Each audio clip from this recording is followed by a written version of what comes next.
अस्सलामुअलैकुम, बोल न्यूज में खुश आमदेद। मैं हूं सहर फातिमा। हेडलाइंस आप जान चुके हैं। बुलेटिन का बाकायदा आगाज करेंगे इस खबर के साथ कि मकतूल मुस्तफ़ा आमिर की खबर कुशाई कर ली गई है। 3 रुकनी मेडिकल बोर्ड की सरबराही में नमूने हासिल किए गए। नमूने जामिया कराची की फॉरेंसिक लेबॉर्ट्री भिजवाए जाएंगे। DNA की रिपोर्ट आने के बाद लाश मुस्तफ़ा के अहले खाना के हवाले कर दी जाएगी। मुस्तफ़ा आमिर कत्ल केस की तहकीकात नया रुख इख्तियार करने को हैं। खबर कुशाई के बाद माहिरीन ने नमूने हासिल कर लिए। मीडिया से गुफ्तगू में डॉक्टर सुमैया सैयद ने तफसीलात बताई। पुलिस सर्जन ने कहा, हमारी टीम ने आज खबर कुशाई का अमल मुकम्मल कर लिया। इस मौके पर फॉरेंसिक एक्सपर्ट डॉक्टर लुबना भी मौजूद थी। डॉक्टर सुमैया के मुताबिक लाश के 11 सैंपल्स इकट्ठे किए गए हैं। DNA की रिपोर्ट के लिए शवाहिद SFDL में भेजा जाएगा, जिससे मौत का तयन हो सकेगा। साथ ही ये पता लगेगा कि बॉडी किसकी है। बेसिकली इसका जो मकसद था इस पूरी एक्सरसाइज का वो यही है कि आइडेंटिफाई किया जा सके कि रिमेन्स किसको बिलोंग करते हैं। शनाख्त करने के लिए 1-2 स्टेप होते हैं। DNA के लिए 11 शवाहिद लिए हैं। आज ही लाश के नमूने भेजे जाएंगे। 3 से 7 दिन में रिपोर्ट आ जाएगी। और नाजरीन, मुस्तफ़ा कत्ल केस में अहम शवाहिद भी सामने आने लगे हैं। हब दरीजी में मुस्तफ़ा की जलाई जाने वाली गाड़ी की खुसूसी फुटेज बोल न्यूज ने हासिल करी है। गाड़ी की डिग्गी में मुस्तफ़ा की मुकम्मल डेड बॉडी देखी जा सकती है। सफाक मुलजिमान ने कराची से 135 किलोमीटर दूर ले जाकर गाड़ी समेत मुस्तफ़ा को जलाया। सफाकियत और दरिंदगी की दास्तान। मुस्तफ़ा कत्ल केस में अहम शवाहिद सामने आने लगे।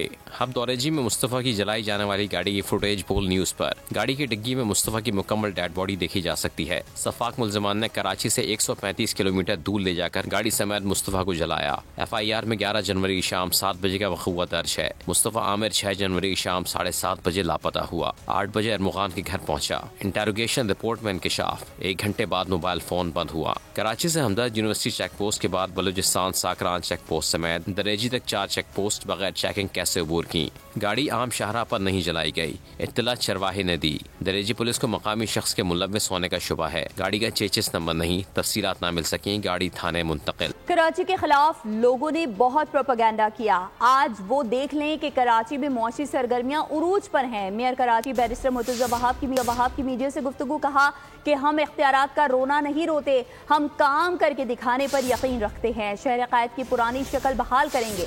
जो लोग तकलीफ में हैं उनकी तकलीफ दूर करने की कोशिश कर रहे हैं। जो लोग ट्रैफिक हादसात में शहीद हुए, हम उनके दुख में बराबर के शरीक हैं। कराची जिसके बारे में लोग प्रोपेगेंडा करते हैं, गलत बातें करते हैं, वसाइल का इख्तियारात ना होने का रोना नहीं रोएंगे। ये बताएंगे कराची वालों के कि हमारे इख्तियारात क्या हैं और इन इख्तियारात को किस तरीके से पाकिस्तान पीपल्स पार्टी का एक एक नुमाइंदा खुश उसलूबी के साथ ऐसे अंदाज से कराची की आवाम के बेहतर मफाद में खर्च कर रहे हैं। जो हमारा मंशूर है बदलता हुआ बेहतर होता हुआ कराची, उसकी तरफ हम सब गामजन हैं। जो लोग तकलीफ में हैं उनकी तकालीफ दूर करने की कोशिश कर रहे हैं। जिन लोगों का पिछले दिनों ट्रैफिक हादसों में नुकसान हुआ है, उनके दुख में तकलीफ में हम बराबर के शरीक हैं।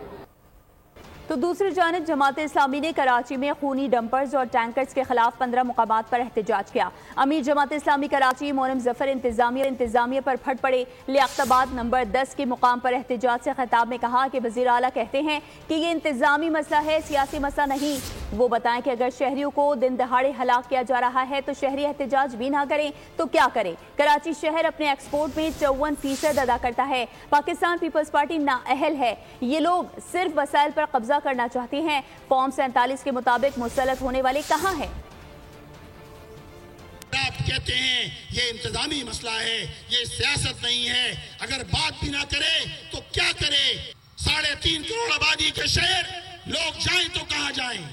किस तरह इन डंपरों से, टैंकरों से अपनी जानों को महफूज करें? आपने सब कुछ तबाह और बर्बाद कर दिया, लेकिन इस शहर से टैक्स लेना आप जानते हैं। हुकूमत अपना तर्ज अमल तब्दील नहीं करेगी तो ये बात सही है। रास्ते सारे खुले हैं, ऑप्शन सारे मौजूद हैं। वजीर आला हाउस भी है, धरनों के रास्ते भी हैं, सारे रास्ते खुले हैं। किधर हैं वो सारे फॉर्म 47 वाले जो अपनी मराद के लिए, अपनी तनख्वाहों के लिए, अपनी अय्याशियों के लिए, अपने प्रोटोकॉल्स के लिए, सब चीजों के लिए यकजा होते हैं, लेकिन शहर के इन मसाइल के लिए यकजा नहीं होते। खबर शामिल करेंगे जराइम की दुनिया से, जहां कराची में जराइम का जिन बेकाबू हो चुका है। क़य्यूमाबाद सी एरिया में फायरिंग से एक शख्स जाँ बहक, हब डैम के करीब डकैती मज़ाहमत पर फायरिंग से शहरी जख्मी हो गया। मलीर में अफजल नामी शख्स के कत्ल में अहलिया मुलविस निकली, मुलजिमा को साथी समेत गिरफ्तार कर लिया गया। कराची में खून रेजी, कत्ल व गारतगिरी का सिलसिला जारी। क़य्यूमाबाद सी एरिया में नामालूम मुल्जिमान ने फायरिंग करके एक शख्स की जान ले ली। मकतूल ऑनलाइन राइडर था। पुलिस ने इब्तदाई तहकीकात के मुताबिक वाक़े को जाती दुश्मनी का शाखसाना करार दिया। हब डैम के करीब डाकुओं ने फायरिंग करके शहरी को जख्मी कर दिया। यूनिवर्सिटी रोड के करीब भी फायरिंग से अली अहमद नामी शहरी जख्मी हो गया। मलीर हाजी जिक्रिया गोठ में 11 फरवरी को होने वाले कत्ल की गुत्थी सुलझ गई। अफजल नामी शख्स के कत्ल में अहलिया मुलविस निकली, मुलजिमा को साथी समेत गिरफ्तार कर लिया गया। मलीर समूह गोठ में झगड़े के दौरान गोलियां चल गई। फायरिंग से राशिद नामी शख्स जख्मी हुआ, जिन्हें अस्पताल मुंतकिल कर दिया गया। इसी सिलसिले में आपको बताएं कि हुकूमत से मुज़ाकरात कामयाब हो गए। इस्लामाबाद में सरकारी मुलाजमीन की जानिब से एहतजाज खत्म कर दिया गया है। हुकूमती मुज़ाकराती कमेटी के सरबराह राना सनाउल्लाह का सरकार से खिताब में कहना था कि हमारे दरमियान जो समझौता हुआ है वज़ीर आज़म उसे पूरा करेंगे। मुज़ाहिरीन के कुछ मुतालबात अभी और कुछ बजट के वक्त पूरे होंगे। आगे बढ़ते हुए आपको बताएं कि इंडस रिवर सिस्टम अथॉरिटी इरसा ने चोलिस्तान मंसूबे को पानी फराहम करने की मंजूरी दे दी है।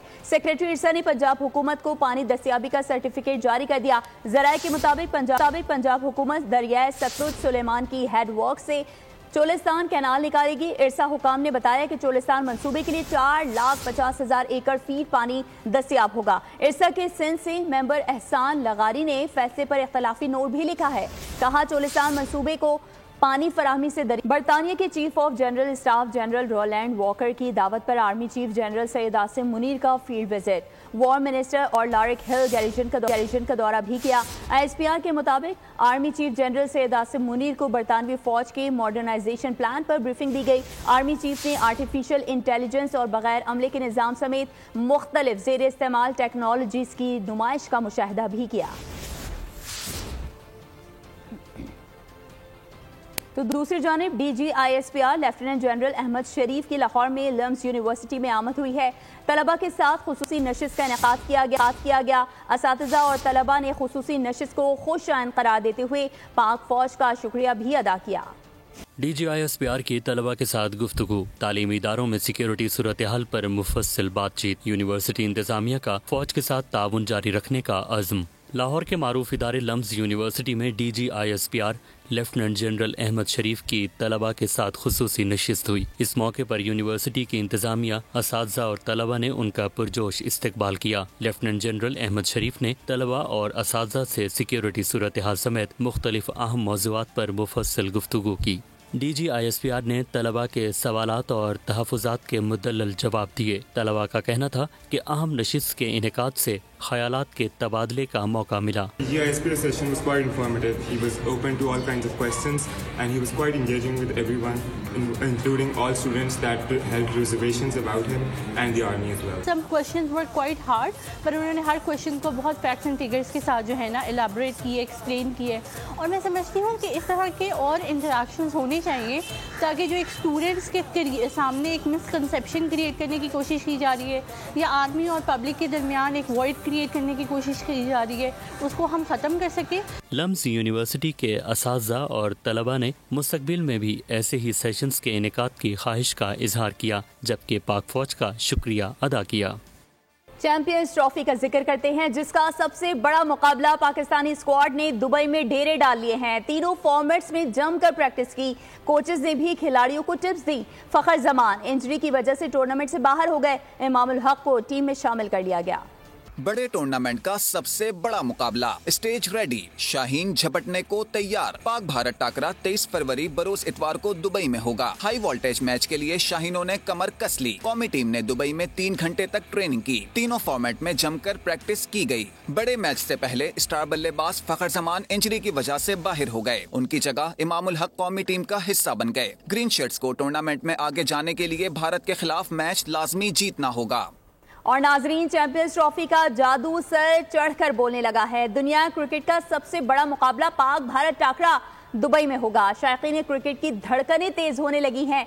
बोल न्यूज के माइक पर क्या कहा, जानिए इस रिपोर्ट में। चैंपियंस ट्रॉफी का बड़ा मार्का, पाक भारत टाकरा, शाहीन भारतीय सूरमाओं को दबोचने को तैयार। शायकीन क्रिकेट को हाई वोल्टेज मैच का बेसब्री से इंतजार। पाकिस्तानी टीम के साथ साथ कौम का जोश और जज्बा भी उरूज पर। बस ये है कि जितने हम हारे ना, मतलब दोबारा में वो डिसअपॉइंट ना करे। पहले हम बहुत टूटे हुए क्रिकेट से, जोश बहुत ऊपर है हमारे, उम्मीदें थोड़ी कम है क्योंकि फखर और सईद मयूब दोनों बाहर हो चुके हैं। सभी से उम्मीदें हैं, कोई खास एक नहीं है क्योंकि कोई पता नहीं कौन किस टाइम चमक जाए। दलेर होके खेलें, ठीक है, बहादुर बन के खेलें और इंशाल्लाह आप जीत जाएंगे। समंदर पार पाकिस्तानियों ने भी कौमी टीम से जीत की उम्मीद लगा ली। Pakistan look like very weak team और मैं supporting Haris Rauf. Pressure India Pakistan के मैच में हमेशा होता है, इंडिया को भी प्रेशर होगा। It's not like they will not have pressure. Pakistan इंशाल्लाह शुड परफॉर्म, सिंपल रखें, क्रिकेट है, प्रैक्टिकल रखें जैसे ऑस्ट्रेलिया इंग्लैंड रखता है, एंड यू विल विन। इंशाल्लाह he will beat India to come back और उसके बाद फिर बांग्लादेश के साथ मैच है, उसको भी इंशाल्लाह जीतेंगे। शोबिज सितारे भी क्रिकेट फीवर में मुब्तला, ग्रीन शर्ट्स के लिए नेक ख्वाहिशात का इजहार किया। देखिए, हमारे लिए सारे प्लेयर्स जो है ना वो एक है और वो है पाकिस्तानी टीम और उन्हें कहते हैं शाहीन। तो हम शाहीन की परवाज के लिए मुंतजिर हैं और उनको बेस्ट ऑफ लक विश करते हैं। पूरी कौम दुआगो है कि मैदानी क्रिकेट में होने वाली पाक भारत जंग में इस बार भी पाकिस्तान को फतह मिले। और चैंपियंस ट्रॉफी की चैंपियन ट्रांसमिशन में चैंपियन कप्तान की एंट्री। डमी का कहना था कि चैंपियन टीम कभी रिजल्ट से नहीं घबराती, हम इंडिया के खिलाफ भी कुछ ना कुछ बेहतर कर लेंगे। अगर की बात करें तो अगर भारतीय दुबई में भी खेलने से ही इनकार कर दे तो नतीजा मुख्तलिफ हो सकता है। मेहमान के शोकॉज के सवाल पर कप्तान ने कहा, हम हार्ड वर्क पर यकीन रखते हैं। मैं आज भी यही कहता हूँ कि देखिए, champions team never afraid of the result. Very good. They just want to do the process, we are doing our process और मुझे उम्मीद है कि हम लोग कुछ ना कुछ बेहतर करने जा रहे हैं। देखिए, अगर मगर की अगर आप बात कर रहे हैं, वो इसलिए अगर आप मुझसे पूछे, मैं ये कहता हूँ कि अगर इंडिया की टीम खेलने से इनकार करते, जैसे उन्होंने पाकिस्तान में खेलने से इनकार कर देगी, सारा का जो हमारा बिलीव है वो ये कि हम हार्ड वर्क पे बिलीव करें, जिसका हार्ड वर्क ज्यादा होगा वो टीम जीतेगी। अब हमारे खिलाफ न्यूजीलैंड का हार्ड वर्क ज्यादा है, इसलिए वो जीती है। मैं आज आपसे बात कर रहा हूँ तो यकीन कर लें कि आज हमारी प्रैक्टिस हुई है और हम सब ने बहुत अच्छी तगड़ी प्रैक्टिस की है। यकीन करें, हार्ड वर्क हमने इतना किया, किसी ने पत्थर उठाए, किसी ने रोलर के ऊपर घूमा है, कोई कुछ करता रहा है, कोई कुछ करता रहा है। मैंने सबसे कहा कि यार हार्ड वर्क करो, जितना हार्ड वर्क करोगे उतना आप इंडिया के खिलाफ आपको फायदा होगा।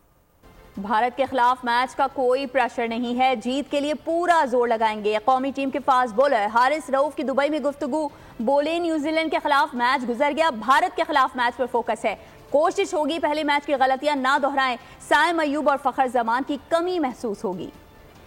कोई प्रेशर नहीं है, सब रिलैक्स हैं और नॉर्मल मैच होता है उसको उसी तरह लेंगे हम लोग। इम्पोर्टेंट मैच है हमारे लिए और अपना सब लड़के बेस्ट देंगे, कोशिश करेंगे कि अपना पूरी एफर्ट लगाएं, वो चाहे तीनों शोबे हैं, फील्डिंग है, बॉलिंग है, बैटिंग है, सब की उस तरह प्लान करेंगे और कोशिश करेंगे इस मैच को जीतें। मेरे से जो मैच गुजर गया वो तो गुजर गया, हमारा जो इंडिया के खिलाफ मैच है अब इसके तरफ हम ज़्यादा फोकस कर रहे हैं कि यार इसको जो मिस्टेक्स हुई पिछले मैच में, कहाँ पे हम लोग लैग कर रहे थे, वो चीज़ें ना करें क्योंकि ये हमारे लिए काफ़ी इंपॉर्टेंट मैच है। जाहिर बात है कि हमारे दोनों इनफॉर्म बैट्समैन थे और वो उनका टीम में ना होना काफी चीजें आपकी चेंज हो जाती हैं, आपका बैटिंग लाइनअप चेंज। और नाजरीन, चैंपियंस ट्रॉफी की मेजबानी के लिए लाहौर भी तैयार है। ऑस्ट्रेलिया और इंग्लैंड की टीमें आज आमने सामने होंगी। चैंपियंस ट्रॉफी का मेगा इवेंट, कैंगरूज और इंग्लैंड के दरमियान घुमसान का रन पड़ेगा, मेजबानी लाहौर करेगा। बड़े मैच के लिए तैयारियां मुकम्मल कर ली गयी। दोनों टीमों के खिलाड़ियों ने जमकर प्रैक्टिस की, बॉलिंग, फील्डिंग और बैटिंग पर काम किया। इंग्लैंड टीम के कप्तान जॉस बटलर कहते हैं, ऑस्ट्रेलियन सीनियर क्रिकेटर्स की गैर मौजूदगी से कोई फर्क नहीं पड़ता, कोशिश है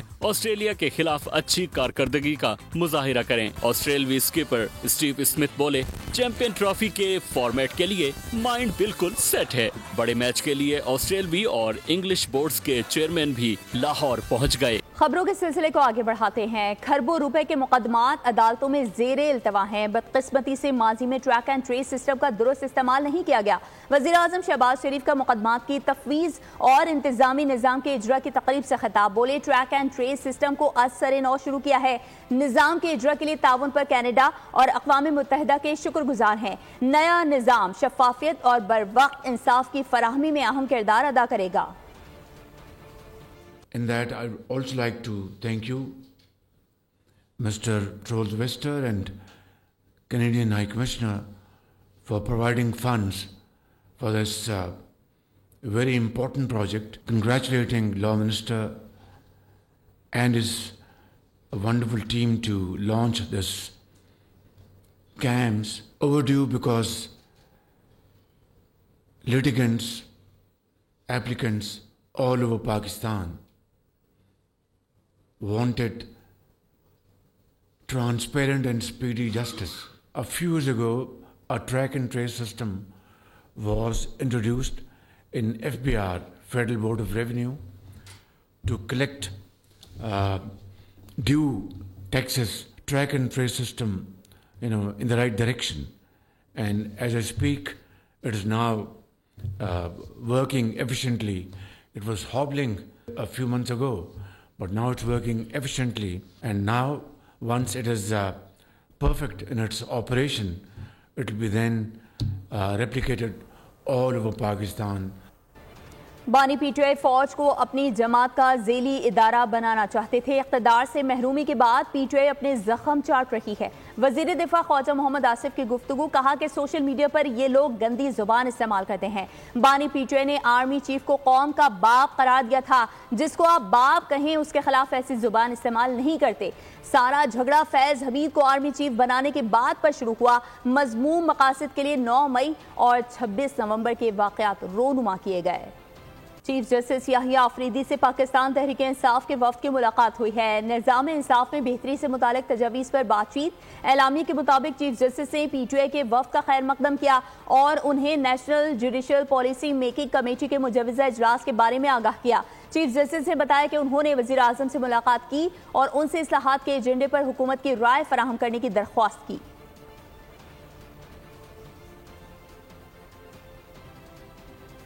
पीटीआई और मौलाना फजलुर रहमान अपने हक के लिए अदालतों से रुजू कर सकते हैं। धांधली साबित होने पर ही इलेक्शन की बात बन सकती है।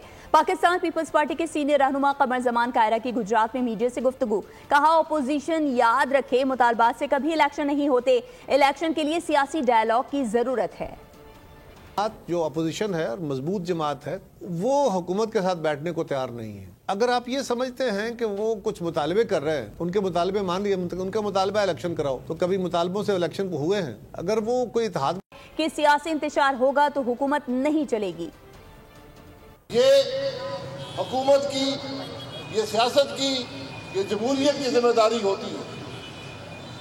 लेकिन ये सब कुछ उस वक्त मिलेगा जब मुल्क में जमहूरियत होगी, जब मुल्क का निज़ाम आइन के मुताबिक चलेगा, किसी गलतफहमी में ना रहे। लोग तीनों बड़ी जमातों से मायूस हैं। जब सियासी इंतशार होगा मईशत नहीं चलेगी। जब तक हम मिलकर नहीं बैठ सकेंगे, जब तक सियासत में इंतशार रहेगा, आज इस मुल्क का हर निज़ाम नाकाम है। जब तक आप उस निज़ाम को नहीं बदलेंगे मुल्क तरक्की नहीं कर सकेंगे। सानहा 9 मई में बानी पीटीआई की जमानत कबल अज गिरफ्तारी बहाल करने के खिलाफ अपील समाअत के लिए मुकर्रर। बानी का जिस्मानी रिमांड कलअदम करार देने के खिलाफ अपीलें भी समाअत के लिए मुकर्रर कर दी गई। Chief justice of Pakistan Yahya Afridi की सरबराही में 3 रुकनी बेंच 27 फरवरी को समाअत करेगा। जस्टिस शफी सिद्दीकी और जस्टिस गुल हसन औरंगजेब बेंच में शामिल होंगे। आगे बढ़ते हुए आपको बताएं कि हादसात से मरने वालों की तादाद दहशतगर्दी या बीमारियों से मरने वालों से ज्यादा है। सारा मसला ही कानून पर अमल दरामद का है। सुप्रीम कोर्ट में भारी गाड़ियों के ओवरलोडिंग के खिलाफ केस में जस्टिस जमाल खान मंदोखेल के रिमार्क्स। जस्टिस हसन अजहर ने कहा कि पोर्ट कासिम, कोरंगी और इंडस्ट्रियल एरिया की सड़कों में 2-2 फीट के गहरे गड्ढे हादसात का बायस बनते हैं। जस्टिस मोहम्मद अली मजहर का कहना था कि सूबाई हुकूमतों और तमाम स्टेक होल्डर्स के साथ मिलकर ओवरलोडिंग के मसले को हल करना है। जस्टिस अमीनुद्दीन खान ने रिमार्क्स दिए कि इस केस पर तफसीली हुक्म जारी करेंगे। समाअत गैर मुय्यना मुद्दत तक के लिए मुलतवी कर दिया गया।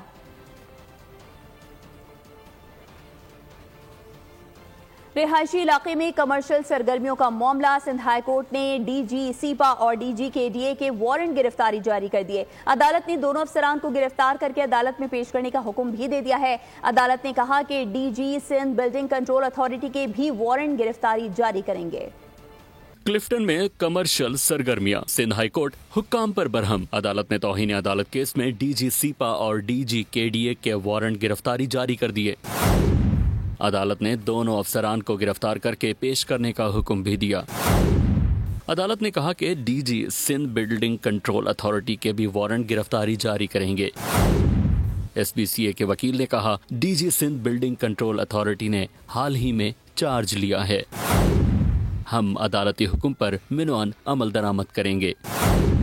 अदालत ने रिपोर्ट के साथ डीजी SBCA को आइंदा समात पर तलब कर लिया। समात 27 फरवरी तक मुलतवी कर दी गई। पुरअमन एहतजाज सरकारी मुलाजमीन का हक है। पुरअमन एहतजाज को पुरतशद्दुद बनाया गया। नायब सदर पाकिस्तान पीपल्स पार्टी शहरी रहमान का सेनेट इजलास में इजहार ख्याल, ऐवान से मामले का नोटिस लेने का मुतालबा किया। मैं समझती हूँ कोई पुरतशद्दुद तो नहीं था एहतजाज, लेकिन एहतजाज का हक गवर्नमेंट एम्प्लॉइज़ का था। जो भी था, इस्लामाबाद पुलिस ने काफ़ी तशद्दुद का मुजाहरा किया है। शर्म मुझे आ रही है सुन के कि प्रोटेस्टिंग एम्प्लॉइज़ के साथ ये सलूक हो रहा है। अगर वो पुरअमन अपना हक इस्तेमाल करें तशद्दुद का, पॉलिटिकल अपोनेंट्स के साथ तो होता ही है, लेकिन अब गवर्नमेंट एम्प्लॉइज़ और जो भी लोग वहाँ खड़े हैं पब्लिक सेक्टर के, जो अपना हक मांग रहे हैं, जो कुछ उनको एड्रेस कर लें, बजाय इसके कि उनको तशद्दुद का निशाना बनाया जाए। Please get a report from this and see that this does not happen again.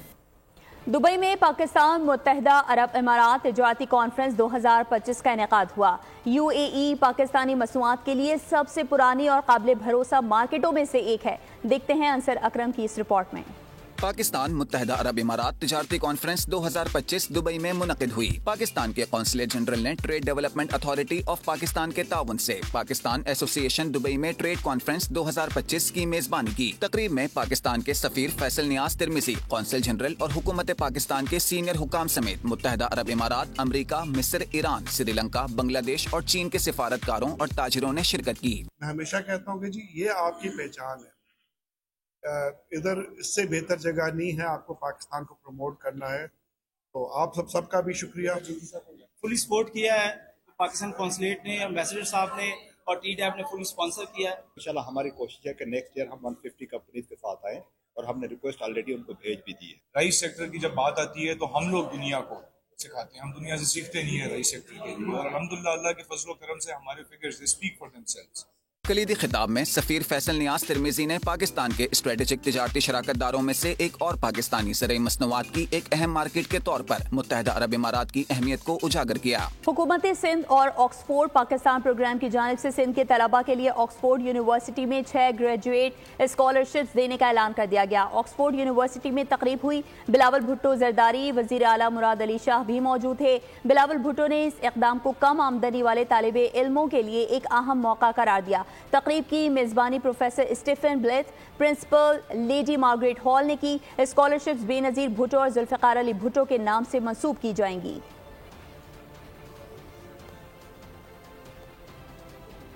और क़ुव्वते गोयाई और समात से महरूम बच्चों को मुआशरे का अहम रुकन बनाने का आज़्म है। अंजुमन बहबूदे समात बराए अतफाल गुज़िश्ता कई साल से सरगर्म है। अफसर स्कूल में किस तरीके से तलबा को हुनर के साथ तालीम फराहम की जा रही है, जानते हैं मरियम हसन की इस रिपोर्ट में।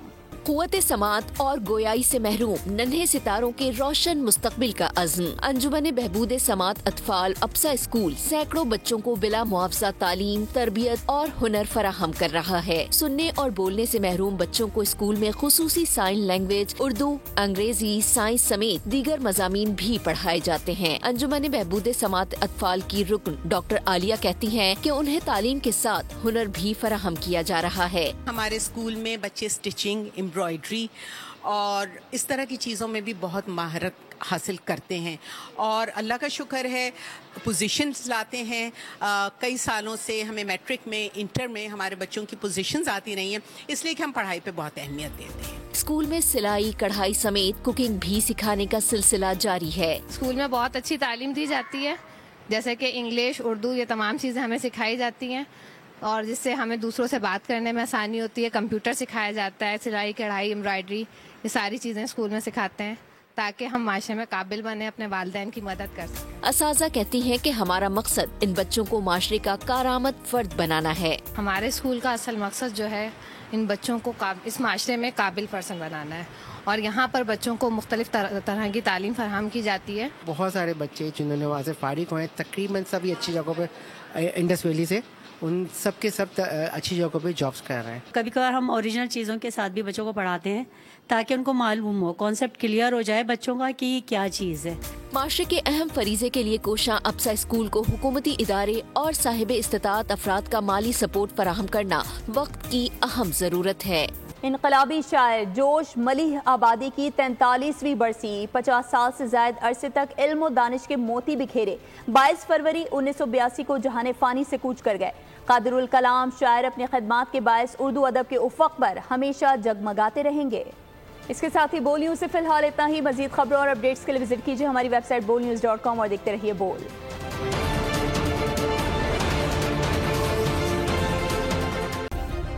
सब्सक्राइब करें और बेल दबाएं ताकि कोई खबर रह न जाए।